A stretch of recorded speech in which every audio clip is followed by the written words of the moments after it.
vídeo eu vou demonstrar por que os doutores estão desesperados, né? Por que eles estão desesperados, tentando convidar terraplanistas para fazer testes, experimentos, e vocês vão entender completamente nesse vídeo. Primeiramente, esse vídeo é um estudo, né, uma hipótese estabelecida pelo canal Matrix Terra Plana, e é uma hipótese impressionante pelo fato das pesquisas que ele fez, do que ele encontrou. Então eu quero parabenizar o irmão do canal Matrix Terra Plana.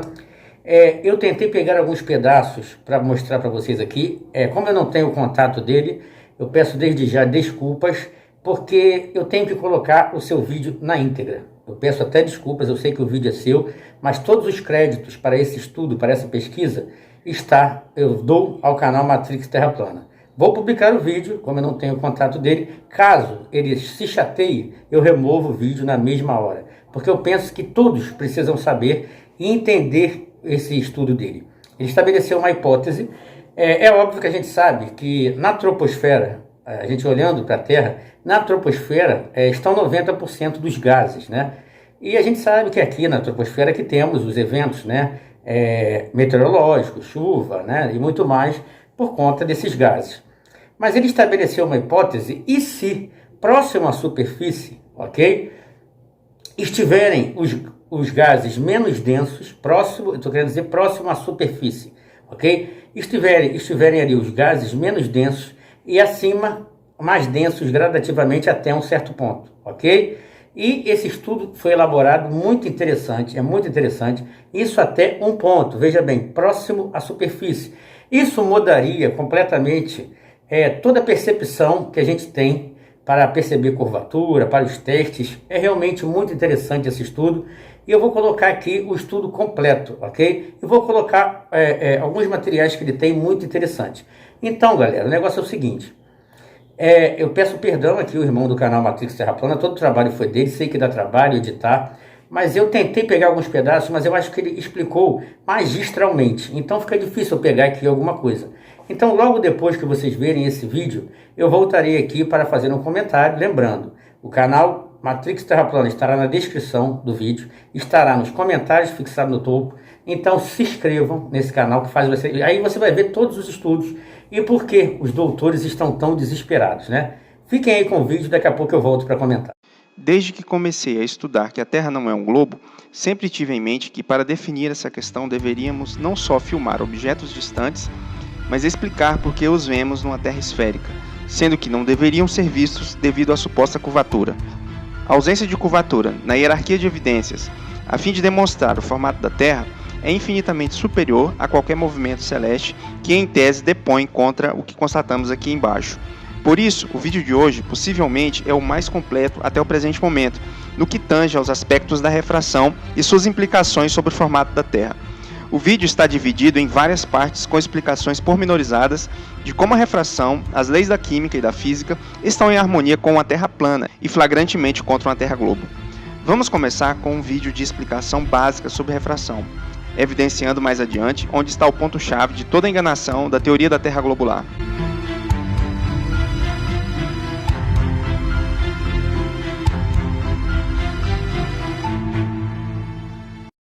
Olá pessoal, eu sou o Shankaran e ela é Pooja. Estamos de volta com o conceito de refração para você, mas para isso eu quero que você olhe cuidadosamente para a estrada. Você está vendo aquilo? Sim, parece que estamos dirigindo em um rio.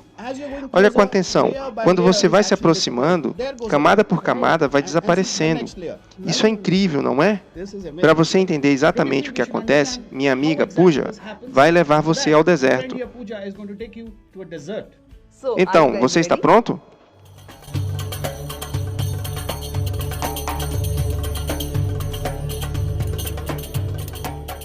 Vendo a água na rodovia é uma coisa. Agora, imagine uma pessoa com bastante sede, viajando pelo deserto, vendo a água. Não há nada mais decepcionante do que uma coisa dessa, não é mesmo? Vamos entender por que isso acontece. Basicamente, o que acontece é: o raio de luz do sol atinge o solo. Com o chão aquecido, o ar logo acima ficou quente, mas conforme você vai subindo, o ar vai ficando mais frio. O que significa que a luz nesse exato nível, se eu levantar a minha mão, eu posso claramente sentir a diferença que esta minha mão mais baixa está muito mais quente do que a minha outra mão. que está muito mais fria. Portanto, vamos recordar que as camadas mais baixas são mais quentes, mas conforme você vai subindo, as camadas vão ficando gradualmente mais frias e mais frias. Agora, a luz que vem do Sol atinge um objeto. Aquela árvore é o objeto. A luz é refletida e entra na primeira camada. A primeira camada é mais densa do que a próxima camada. Então, conforme a luz vai passando de uma camada para outra, a luz passa do mais denso para o menos denso, sendo que o raio de luz vai desviando, se afastando da normal. Em cada camada, a luz vai se afastando da normal, mas até que em um ponto a luz atinge a camada num ângulo maior do que o ângulo limite, e naquele ponto, em vez de a luz continuar refratando, ela vai sofrer reflexão total, até o meu olho. Já vimos que a luz sempre viaja em linha reta, então agora eu posso ver o reflexo na base. O reflexo da árvore está lá. Da mesma maneira, o reflexo das nuvens está sendo visto lá, e é por isso que parece que estamos vendo água. É desta forma que as miragens ocorrem. Vamos recordar agora alguns pontos principais. Para a miragem ocorrer, tem de haver total reflexão da luz. E para ocorrer a reflexão total, duas condições precisam ser cumpridas. A primeira, a luz deve viajar do meio mais denso para o menos denso. A segunda condição é muito simples. A luz deve atingir um ângulo maior do que o ângulo limite da reflexão. Essas aqui são algumas incríveis miragens que ocorrem em vários lugares.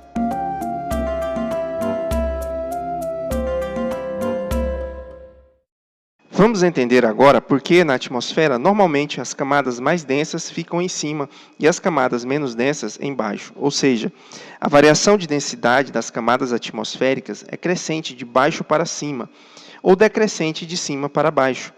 Este é um fato ignorado por muitas pessoas. No entanto, é o grande trunfo que a Terra plana possui contra o globo nos testes de planicidade das águas, pois a realidade das camadas está em harmonia com o modelo de Terra plana e não com o modelo fictício do globo. Muitos pensam que as camadas mais baixas são as mais densas e as mais altas, menos densas. Tal inversão da realidade só tende a favorecer o globo, pois com as camadas postas incorretamente, os objetos podem ser elevados, mas quando as camadas são postas como de fato são, os objetos observados que deveriam estar ocultos pela suposta curvatura passam a ser comprimidos, achatados, em perfeita harmonia com o que é observado na natureza. Para entendermos como se dá as densidades nas camadas, as quais já vimos no vídeo da miragem do deserto, precisamos de mais um vídeo explicativo, com base no estudo do químico italiano Amedeo Avogadro, a fim de entender por que o ar úmido é menos denso do que o ar seco.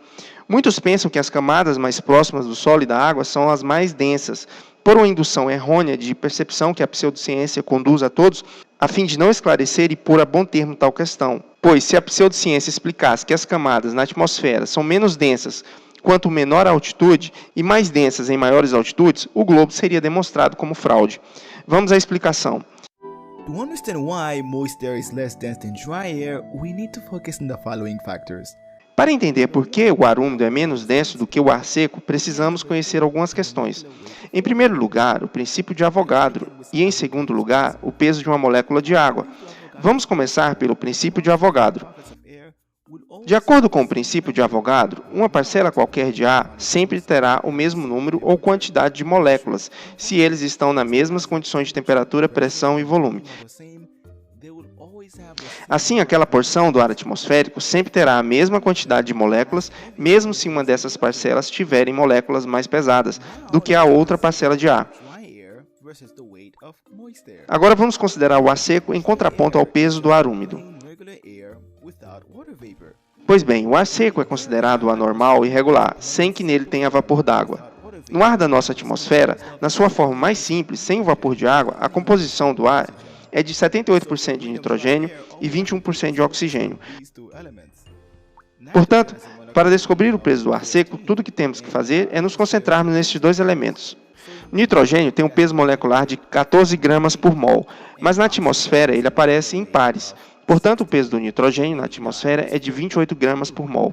O oxigênio tem peso molecular de 16 gramas por mol, mas similar ao nitrogênio, o oxigênio aparece em pares, sendo, portanto, o seu peso na atmosfera de 32 gramas por mol. Agora, o ar úmido. O ar úmido também é como se fosse o ar normal e regular, com exceção de que ele possui vapor de água, que é H2O. H2O é composta por 2 átomos de hidrogênio e um átomo de oxigênio. Cada mol de hidrogênio pesa 1 grama, logo no mol de moléculas de água, o hidrogênio pesa 2 gramas, que somado ao peso do mol de oxigênio que acabamos de ver, 16 gramas, 1 mol de moléculas de água possui peso total de 18 gramas. Isso significa que a molécula de água é extremamente mais leve quando comparada com o nitrogênio e o oxigênio presentes na atmosfera. A partir de agora, você pode começar a perceber por que o ar úmido é menos denso do que o ar seco. Mas para termos um entendimento completo dessa questão, precisamos voltar para o princípio de Avogadro. Vamos considerar o exemplo de um recipiente vazio com ar seco. Se a jarra do nosso exemplo tiver 4 pares de nitrogênio e 1 par de oxigênio, o peso molecular total seria de 144 gramas por mol. Mas agora vamos colocar um outro recipiente, só que desta vez vamos colocar 2 moléculas de água dentro. Porém, para fazermos isso, devemos pensar no princípio de Avogadro, que diz: a quantidade de moléculas de uma mesma porção de ar permanece a mesma. Então, para mantermos a mesma quantidade de moléculas dentro da jarra, o vapor de água vai aparecer eliminando 1 par de nitrogênio e 1 par de oxigênio. E porque o vapor de água é muito mais leve do que o par de nitrogênio e o par de oxigênio, a densidade total do recipiente ficou muito menor.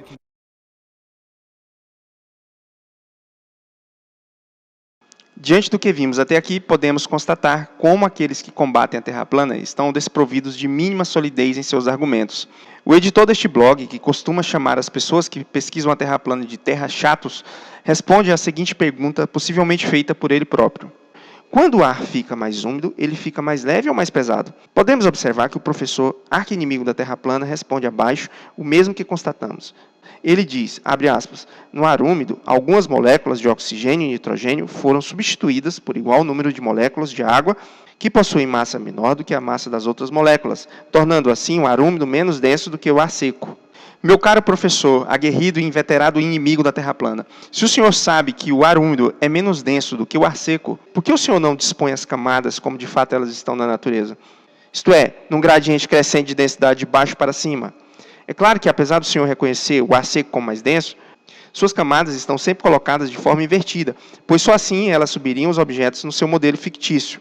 Neste documento emitido pelo 6º Seminário Latino-Americano de Geografia Física, cujo link está na descrição, fica claro como a umidade é disposta na atmosfera, ou seja, onde realizamos a maioria dos testes de curvatura. Diz ele, a umidade está fortemente concentrada nas baixas camadas da atmosfera, nos primeiros 2.000 metros de altitude. Geralmente ocorre uma diminuição da umidade com o aumento da altitude. Ou seja, pessoal, a umidade tem uma escala decrescente, de baixo para cima, fazendo com que, pelo princípio de Avogadro, que vimos há pouco, as camadas da atmosfera sejam mais densas em maiores altitudes e menos densas em menores altitudes. E aqui venho chamar a atenção no gesto de correção fraterna do companheiro de batalha, o Martins, do canal Sem Hipocrisia, que no vídeo Terra Plana e o Comportamento da Luz, navios somem primeiro pelo casco e depois o mastro, quando repetiu a mesma narrativa da pseudociência com relação à disposição das densidades das camadas. Não, Martins, as camadas na Terra plana, quando fazemos os testes de curvatura, não são mais densas embaixo e menos densas em cima. Essa mentira foi criada pela pseudociência a fim de garantir que os objetos se elevem de forma fictícia no globo.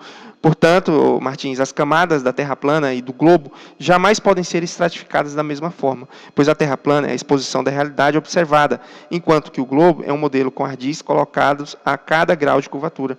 Este erro crucial faz com que a mentira do globo e a verdade da Terra plana andem de mãos dadas, como podemos ver nas refutações que se seguem às famosas filmagens na Ilha Sumítica.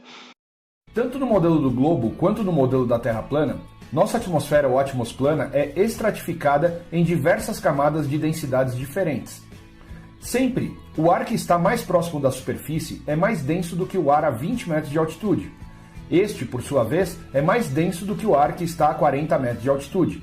E quanto mais nos elevamos, o ar vai ficando mais rarefeito, menos denso. Vamos começar reproduzindo o experimento realizado pelo Robson. Ora, mas se essas camadas no modelo do globo são as verdadeiras, o senhor refutador acabou de nos mostrar que o globo é uma grande fraude. Pois, conforme já vimos pelo princípio de Avogadro e a distribuição de umidade na baixa atmosfera, o único ponto de contato entre o refutador globalista e o vídeo do terraplanista se dá justamente no erro deste último, na exposição errônea da estratificação das camadas da atmosfera. Você viu até aqui que o normal, corriqueiro e ordinário é que próximo do solo e da água, o ar é mais úmido do que o ar das camadas mais elevadas, estando elas nas condições normais de temperatura e pressão.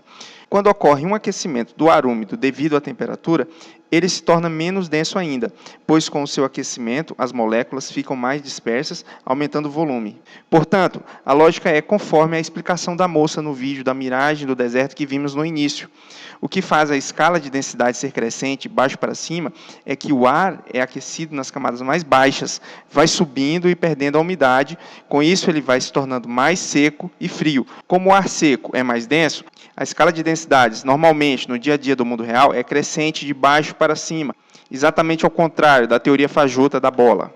À noite, o mesmo acontece, pois rios e lagos perdem calor durante a noite, aumentando a umidade nas camadas mais baixas. Assim, tanto durante o dia como no período da noite, o padrão normal das camadas vai ser menos denso embaixo e mais denso em cima.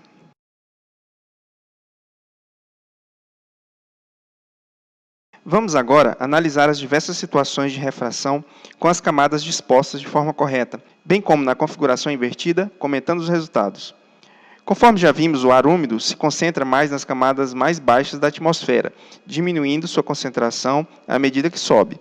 Portanto, pelo princípio de Avogadro, sabemos que o ar úmido é menos denso do que o ar seco. Logo, as camadas mais baixas, de maior umidade, são menos densas do que as camadas mais altas, onde predomina o ar seco de pouca umidade. Nesta ilustração, vamos entender o passo a passo da refração. Conforme vimos no vídeo da miragem do deserto, a luz que vem do Sol atinge o objeto e reflete em todas as direções, levando até a nossa retina as imagens dos objetos iluminados. Como a atmosfera está estratificada em camadas, o nível do olho do observador ou o nível da câmera que está fazendo uma filmagem será o parâmetro para definir se o raio que está propagando do objeto até o observador está afastando ou se aproximando da normal. Aqui fazemos um parênteses para explicar estes conceitos básicos.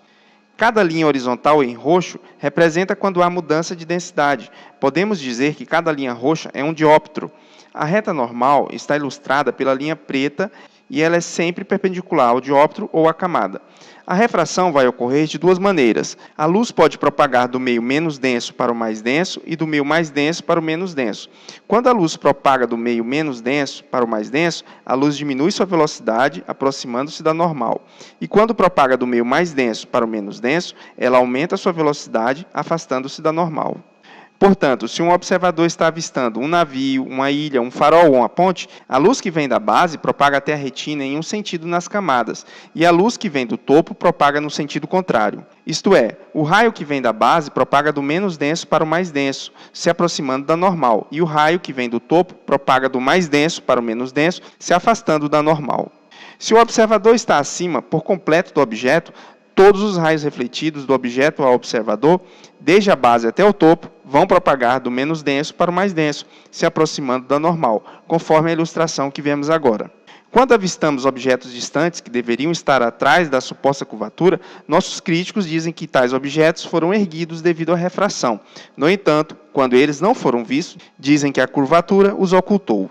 Ora, a refração não pode levantar as camadas se no mundo real elas estão dispostas do mais denso para o menos denso.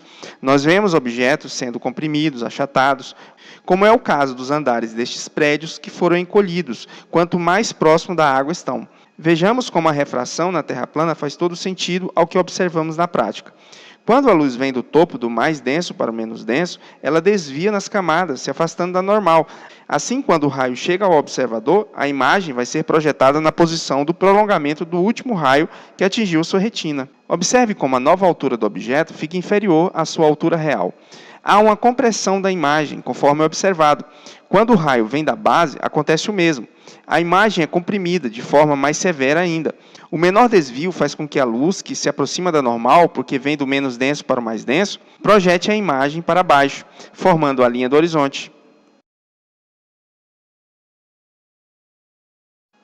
A atmosfera atua como a lente. Os raios que vêm de baixo vêm curvando para cima e os raios que vêm do topo vêm curvando para baixo. Mas ambos vão comprimindo a imagem, conforme vemos mais uma vez nos prolongamentos dos raios que abaixam a altura do objeto, bem como comprimem a base e formam a linha do horizonte.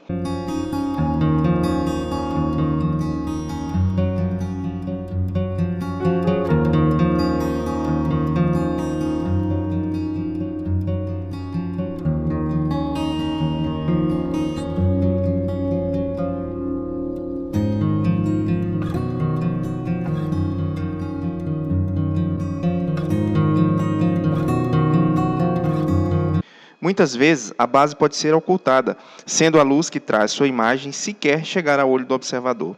Se houver muitas camadas, haverá mais refração, haverá mais desvios, o que significa que o aumento de refração é sinônimo de ocultação, jamais de elevação dos objetos como algo corriqueiro. Se houver elevação da imagem, a refração causou uma miragem superior devido à inversão da densidade das camadas, algo conhecido como fata morgana, que acontece sempre com a captura do objeto real, bem como com a inversão da imagem. Portanto, se filmamos um alvo abaixo da suposta curvatura, jamais pode-se alegar que foi fata morgana ou miragem superior, pois na fata morgana o objeto real precisa ser capturado. Porém, num globo isso não poderia acontecer, devido à barreira de água formada pela suposta curvatura.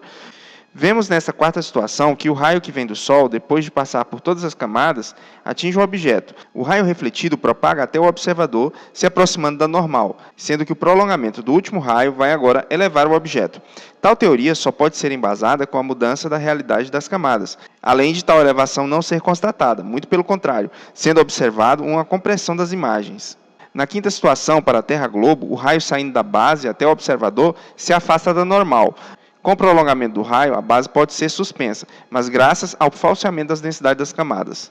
Agora, sabendo da estratificação correta das camadas, podemos analisar como fica o Sol nos dois modelos. Na Terra plana, a luz do Sol propaga nas camadas do mais denso para o menos denso, e conforme já vimos pela lei de Snell, a refração da luz propagando do meio mais denso para o menos denso tende a afastar da normal. Com isso, temos que o Sol, à medida que se afasta do observador, tende a baixar no horizonte. Na Terra-globo, com a disposição errada das camadas, tudo fica no campo da teoria. Com as camadas erradas, a luz do Sol que atravessa a atmosfera propaga até o observador em camadas do menos denso para o mais denso, se aproximando da reta normal, a reta de cor preta, perpendicular à linha roxa que divide as camadas.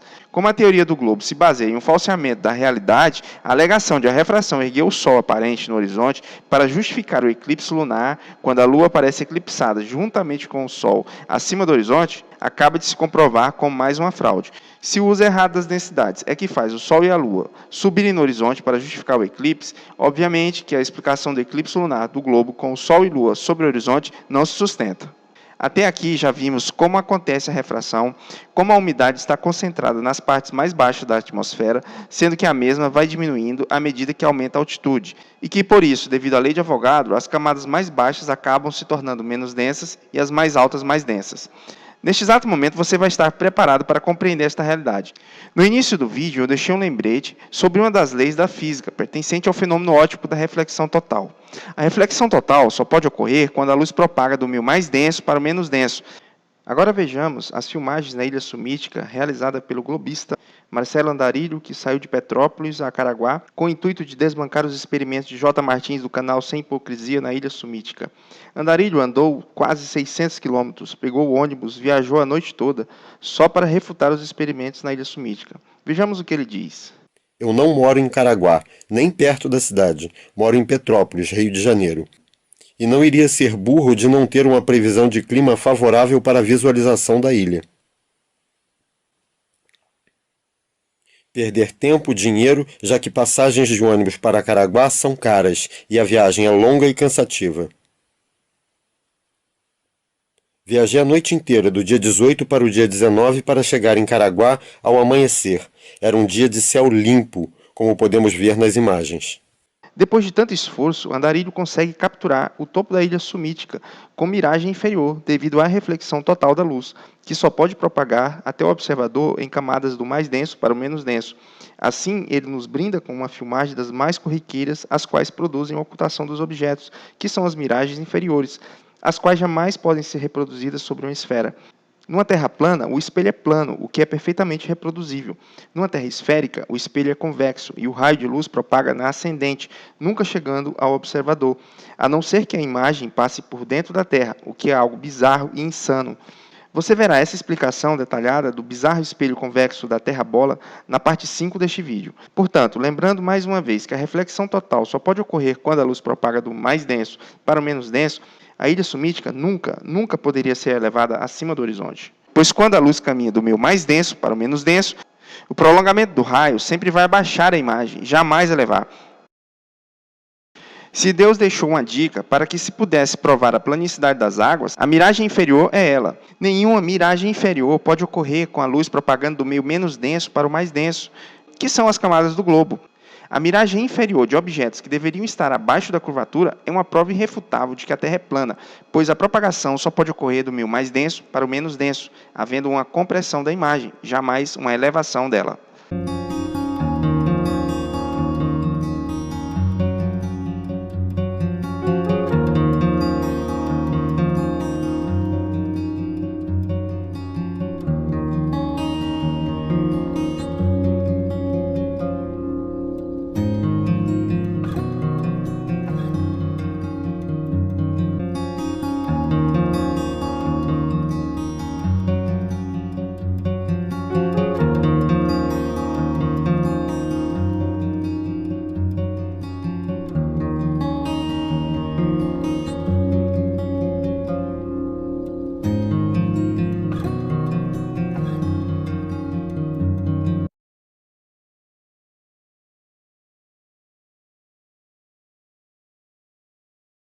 Vamos agora demonstrar como que na atmosfera baixa, onde realizamos os testes de curvatura, a densidade do ar devido à umidade pode possuir uma variação muito maior do que a variação da densidade devido à pressão. Vamos considerar, segundo algumas estimativas, que a temperatura reduz 1 grau Celsius a cada 100 metros de altitude. Conforme este documento de noções básicas de meteorologia, diz o seguinte: na atmosfera, o ar que sobe se esfria e o ar que desce se esquenta.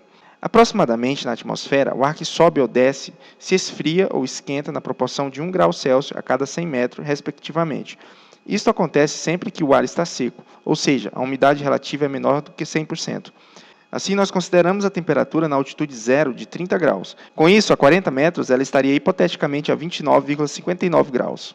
Para encontrarmos a pressão em função da altitude, utilizamos o site Digital Dutch. Comparamos a variação de densidade devido à umidade e a variação devido à pressão atmosférica de 39 metros para 40 metros e de 40 metros para 41 metros de altitude. A pressão a 40 metros foi de 100.845 pascais. As densidades devido ao ar úmido e devido à pressão foram encontradas por meio da calculadora online Air Density Calculator, utilizando o display Most Air para densidade por umidade e o display Dry Air para densidade por pressão, ou seja, desconsideramos o ar úmido para densidade somente por pressão. Os resultados demonstram que a variação da densidade do ar devido à umidade é quase 2 vezes maior do que a variação da densidade devido à pressão. As várias camadas na baixa atmosfera são formadas em função da variação de densidade, e essa discrepância é contribuída principalmente pela umidade, 0,017% contra 0,009% da variação da densidade por pressão. A matemática não pode criar a realidade, mas sim descrevê-la. Sabemos que a miragem inferior de objetos que deveriam estar atrás da curvatura não podem ser explicadas em um globo, justamente porque na miragem inferior as densidades nas camadas só podem ocorrer de baixo para cima, do menos denso para o mais denso. Demonstramos assim que as camadas na Terra plana podem ser retratadas matematicamente, muito embora a realidade das miragens inferiores já mostrarem tal fato em substância. Quem começou a estudar a Terra plana há cerca de 3 anos atrás, sempre ouvia o lugar comum de que a falsa curvatura era provocada por perspectiva e pela densidade atmosférica. No entanto, quem fosse investigar tais assuntos não iria achar maiores explicações, a não ser os testes de curvatura, que quase sempre mostrando a sua ausência, mas sem maiores explicações sobre a refração. Há algum tempo descobrimos que o espelho formado por miragem inferior, o mesmo fenômeno que ocorre no deserto e com os carros no asfalto, era exatamente o mesmo efeito que estava acontecendo sobre a água. Chamamos esta porta de entrada para a falsa curvatura de espelho da ilusão, pois a partir daquele ponto a luz começava a sofrer grandes desvios, não chegando mais ao observador. Muitos começaram a entender então que o barquinho sumindo no horizonte não passava de uma miragem. Mas afinal, o que é este espelho? Há algum espelho no horizonte? Alguém pode perguntar. Não, obviamente que não há. O que acontece é que a luz que parte do objeto até o observador vai sofrendo desvios nas inúmeras camadas da atmosfera, chegando em um ponto crítico onde não ocorre mais refração como da forma inicial. A luz sofre uma reflexão total e inverte o sentido da trajetória nas camadas. O observador passa a ver a imagem do objeto de forma invertida. Vejamos nos exemplos. Conforme já sabemos, a reflexão total só pode acontecer se a luz propaga do meio mais denso para o menos denso. Desta forma, a luz vem desviando camada por camada e sempre se afastando da reta normal. Quando a luz entra na camada em um ângulo limite, a luz passa a refratar em 90 graus, ou seja, na horizontal da camada. todo o raio de luz que entra naquele local acima desse ângulo limite, ele passa a ser totalmente refletido. Este fenômeno óptico só pode ocorrer com a luz sempre propagando do meio mais denso para o menos denso. Portanto, aquele local onde a luz sofre a reflexão total é onde está, entre aspas, o espelho da ilusão. Logo, este local está entre o objeto e o observador, sendo o ângulo do último raio incidente refratado na camada igual ao ângulo do raio refletido. Quando o objeto se afasta para mais longe do espelho, o espelho é formado mais adiante, sendo que os raios que estão sendo refletidos vão atravessar as camadas numa distância maior ainda de onde está o observador. Os raios que estão desviando para cima sequer vão passar pela retina do observador, mas para objetos mais altos se cria um novo ângulo limite e tudo se repete com o objeto sumindo a parte de baixo primeiro e, por último, a parte de cima. Para a Terra plana, tudo isso é perfeitamente explicável. A água vai se comportar como este espelho plano. O raio que propaga do objeto em um determinado ponto é refletido para o observador. Vejamos agora quais implicações estes fenômenos estão para o globo. As miragens inferiores, conforme eu disse anteriormente, contrariam as densidades das camadas do globo, pois a luz precisa propagar do mais denso para o menos denso, ou seja, sempre se afastando da normal, a fim de que ocorra um desvio para cima, que atinja o observador. Como as camadas atmosféricas do globo são postas ao contrário, a fim de justificar que os objetos são elevados, bem como Sol e Lua eclipsada acima do horizonte, o globo acaba entrando em contradição insolúvel. Já sabemos que, devido às camadas invertidas, o espelho da ilusão seria impossível no globo, mas o segundo pormenor é que no globo a miragem inferior se dá sobre um espelho convexo. Vejamos como seria isso. Para que uma imagem inferior seja vista como a imagem desse coqueiro na base, a luz que vem refratando e sofre reflexão é refletida passando a propagar em linha ascendente. Isto é um fato incontestável, a menos que a pessoa negue a verdadeira ciência. Portanto, se você está a 2 ou 3 metros acima do nível do mar e o seu alvo está, entre aspas, atrás da curva, a uma distância considerável, a luz refletida também obrigatoriamente vai propagar em linha ascendente, para cima. Porém, nunca alcançará o olho do observador. A luz é desviada para cima sobre uma protuberância, que seria a suposta curvatura da Terra. Por isso, ela nunca poderia alcançar o observador do outro lado dessa protuberância. Adicionalmente, se o observador vê uma miragem inferior, o objeto real obrigatoriamente está acima da imagem invertida. Veja o exemplo do coqueiro com a sua imagem invertida na base. No globo, seria impossível formar o reflexo na base, pois o prolongamento do raio teria que passar por dentro da Terra, o que seria algo bizarro e, por que não, cômico. Veja a linha tracejada da imagem de cima, do observador à base, passando por dentro do... Assim, a grande maioria das filmagens com barcos sumindo no horizonte, bem como ilhas e faróis com miragem inferior, estão declarando para nós, com todas as letras, que a luz está propagando sobre um plano e nunca, nunca sobre um globo.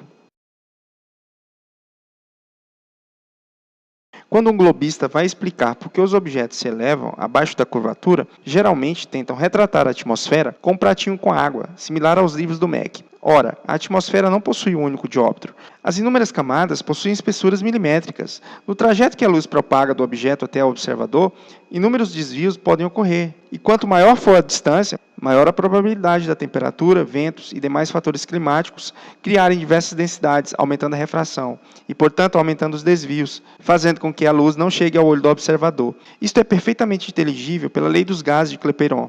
Um exemplo claro de como a lei dos gases de Clapeyron condiz com a Terra plana se dá ironicamente com o globista Andarilho, o mesmo que filmou a ilha sumítica com miragem inferior, provando assim que as camadas estavam dispostas do mais denso em cima para o menos denso embaixo.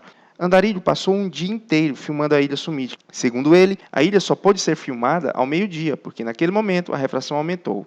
Vejamos o que ele diz. Das 11h30 às 12h20. Fui do Pier do Camaroeiro ao Mirante do Pôr do Sol e depois à Praia da Freira. Os dados estão no... Ora, Andarilho acabou ele próprio mostrando que no horário que ele viu o topo da ilha foi justamente o momento em que a temperatura dos gases ficou constante. Pela lei dos gases de Clapeyron, se a temperatura se mantém constante, o meio se torna mais estável, devido a menor perturbação na dinâmica dos gases. Se as camadas da atmosfera estão estáveis, a luz sofrerá menos desvios, portanto menos refração. Exatamente o contrário da conclusão obtida pelo viajante globista. Adicionalmente, se o mesmo filma a ilha com umidade cada vez menor, bem como conseguindo encontrar uma janela onde a temperatura é constante, ele filmaria muito mais partes da ilha numa situação de menor refração ainda. Muitos perguntam de forma infantil, se a Terra é plana, por que não vejo a África ou o Everest? Ora, em milhares de quilômetros vai haver diversas temperaturas. Pela lei de Clapeyron, sabemos que a temperatura interfere no volume, e o volume está relacionado à densidade. Logo, quando o meio está estável, sem grandes variações de temperatura, é justamente quando vemos mais longe. No globo é o contrário. O globo precisa do caos, precisa de grandes turbulências teóricas na atmosfera, para conseguir uma justificativa de alta refração que suba o que não quer aparecer. Portanto, vimos até aqui que leis importantes da química e da física, Avogadro, Clapeyron e Snell, estão em harmonia com a Terra plana e amplamente contra uma Terra esférica. Agora, o que acontece com relação à Terra plana? Vamos lá. Bom, se vocês prestarem atenção, eu fiz aqui, a linha anterior ficou um pouco curvada, mas eu não quis levar em consideração curvatura, beleza? Então aqui eu faço outra superfície. Agora, para as imagens se curvarem para baixo, para as imagens serem refratadas para baixo, o que nós temos que ter? Nós temos que ter uma superfície vertical, certo? Nós temos aqui essa superfície que não vai ser... E nós temos aqui essas superfícies que separam as densidades. Essa é a visão que os terraplanistas têm. E sempre a camada que está mais longe do observador, que é essa última camada aqui, ela vai ser menos densa do que a camada mais próxima do observador. É assim que eles pensam. Se alguém pensa assim, não é este que vos fala. As camadas verticais que o rapaz colocou podem fazer parte do imaginário dele, da compreensão de como seria na Terra plana. No entanto, já discutimos o suficiente sobre a disposição das camadas até aqui. Por fim, deixo um desafio ao aguerrido inimigo da Terra plana, editor deste blog. O desafio está lançado. Caro professor, se você acredita que as camadas de densidade da baixa atmosfera são decrescentes de baixo para cima, mostre-nos, esquematizando com desenhos, como a luz curva para vencer o horizonte geométrico de uma esfera e, ao mesmo tempo, formar a miragem inferior de um objeto que supostamente estaria atrás da curvatura. Aguardaremos a sua resposta com as devidas ilustrações, aplicando a lei de Snell-Descartes, mostrando tamanha façanha. Se é impossível para a imagem passar por dentro da Terra, não o seria para a pseudociência, pois este será o seu devido lugar, quando a verdade tiver sepultado toda a mentira.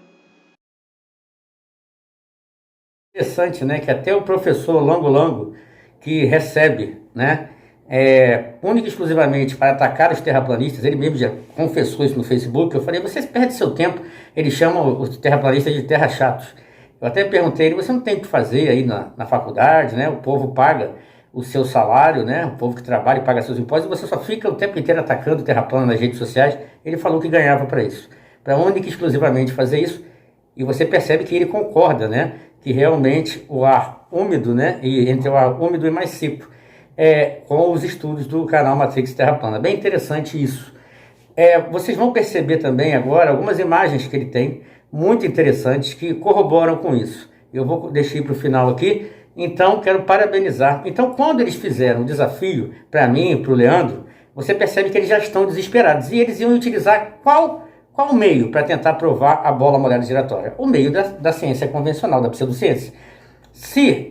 Só que, baseado nesses estudos, a gente percebe que é tudo ao contrário. Então, por questões de umidade, de temperatura e pressão, próximo à superfície, as camadas são invertidas. Você percebe que o estudo prova isso, né? Então, embaixo é menos denso e em cima é mais denso. Isso próximo à superfície, ok? Então, isso muda todos os testes de curvatura. Você percebe que a refração faz os objetos sumirem e não levantarem, como eles dizem. E esse trabalho dele, do canal Matrix Terra Plana, que eu parabenizo, prova que a Terra não é uma bola molhada giratória. Isso é fato, ok? Então, vou deixar aí para o final algumas imagens, porque a imagem, muitas vezes eu digo que vale mais do que 1000 palavras, algumas imagens desses estudos e que demonstram realmente tudo que foi dito aqui até agora.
irmão J. Martins, do canal Sem Hipocrisia, vai fazer um teste sobre isso.